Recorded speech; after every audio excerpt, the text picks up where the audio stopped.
welcome to the Jayco 26XD. Let's get you started.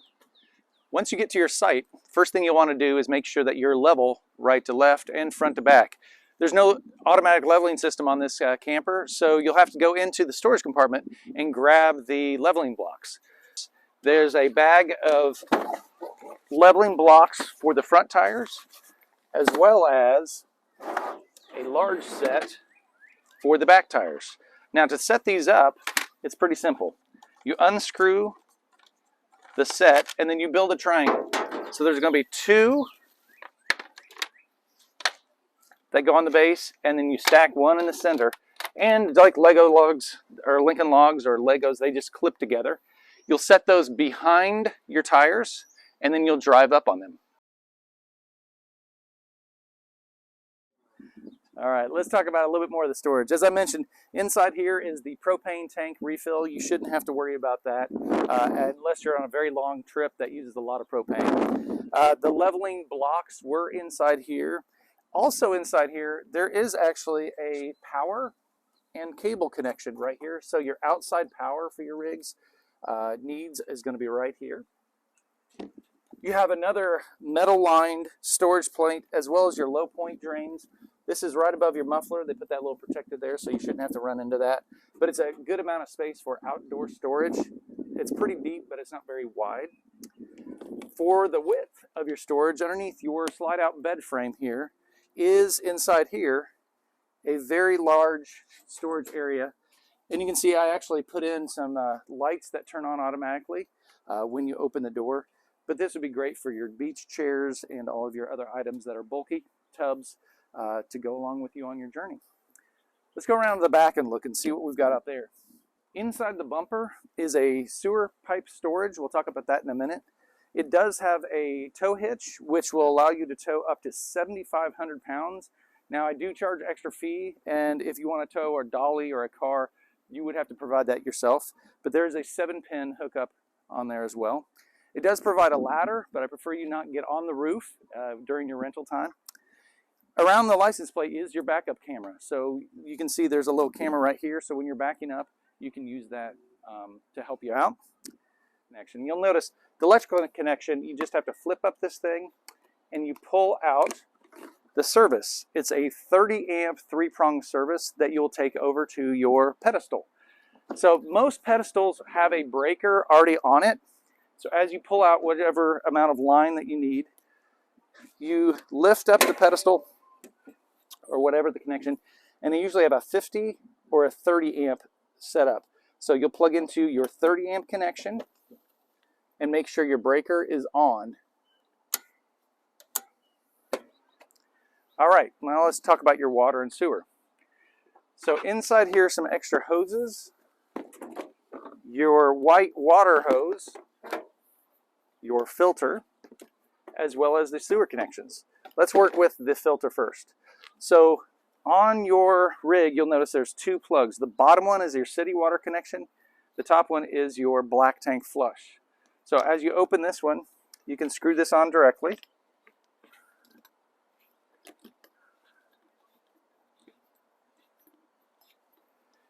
And you can see it has a angled piece that will allow it to kind of hang down. And then this part will connect to your white hose, which will connect to your water source.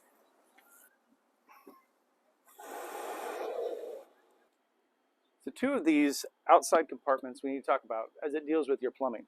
So using the key, you can unlock this top compartment, and it's a very shallow area that has two valves in it.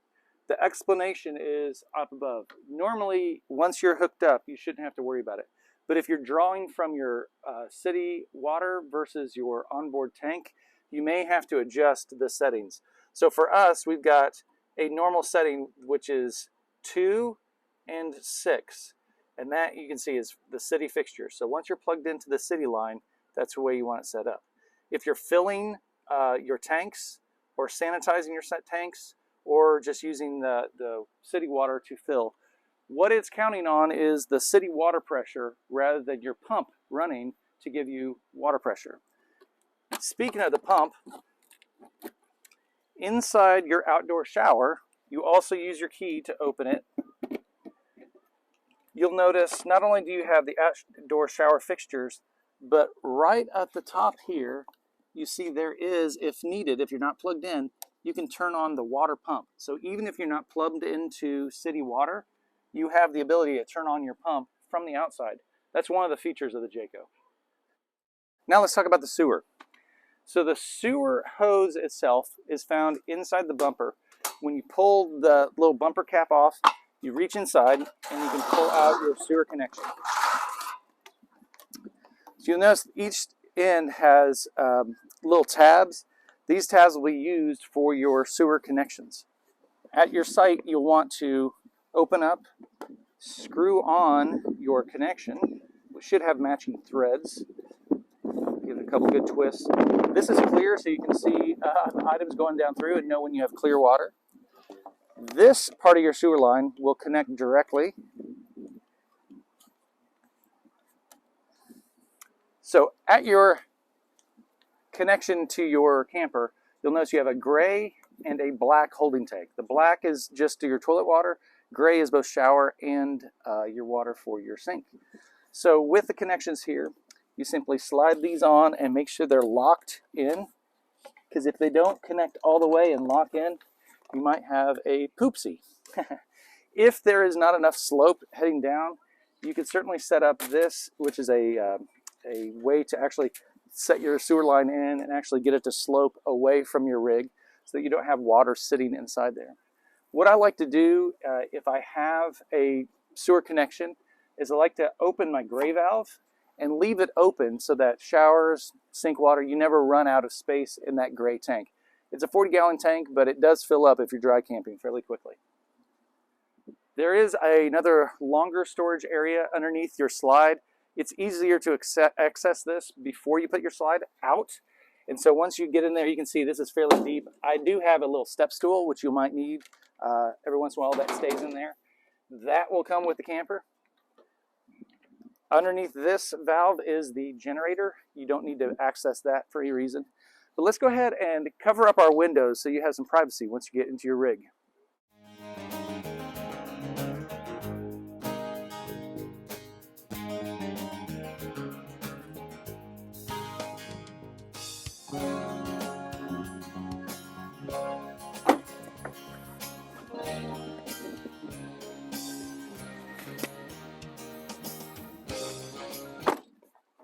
Once you've gotten set up, let's go ahead and open the slides and pull out the awning.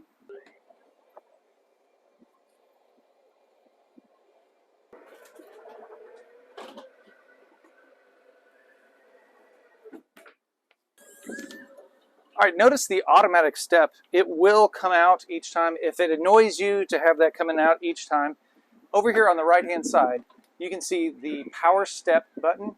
You can turn that off, and that will remain out. Obviously, when you drive, though, they want, obviously, to have that back in there. Interior lights can be turned on and off with this. You've got a couple exterior lights, including an awning light that is turned on here. And down below, you actually can put your awning out by just pushing that button on the side. Today's quite a windy day, so even in the wind, this awning will unfurl itself. Just be aware, in high wind situations, you might have to bring it in. Otherwise, awning damage can really be expensive, so just be aware of that. So now once you're inside the camper, the service panel or the control panel up top here is pretty self-explanatory. But what you want to notice, up here, this is the whole generator setup.